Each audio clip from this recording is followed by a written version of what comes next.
After Ganesh পুজোর বিসর্জন আমরা চলে এসেছি সেদিনকে সন্ধেবেলা মন্দারমণিতে। ফ্রেন্ডস আর কাজিনসরা মিলে চলে এসেছি। এখানে দেখতেই পাচ্ছ খাওয়া দাওয়া চলছে, অনেক মজা করেছি ওখানে গিয়ে।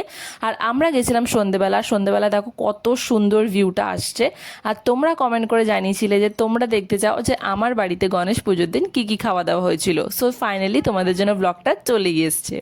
প্রথমেই দিয়ে দিয়েছিল ভাত, ডাল, আলু ভাজা, তারপরে একটা শাকের তরকারি, তারপরে ফুলকপি আলুর রেজালা, তারপরে ফলোড বাই চাটনি পাঁপড় মিষ্টি। অ্যান্ড সেদিনকে আমরা মন্দারমণি থেকে ফিরে তার পরের দিনই আমার ফ্রেন্ডসরা কলকাতা রিটার্ন করেছে। Thank you so much for coming. আমরা অনেক ভালো টাইম স্পেন্ড করেছি।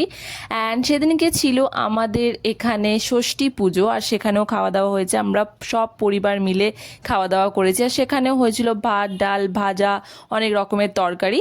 আর তোমাদের জন্য রইল আমার গণেশ পুজো সন্ধেবেলাকার লোক। অবশ্যই আমার চ্যানেলটাকে সাবস্ক্রাইব করে দিও অ্যান্ড লাইক ইট।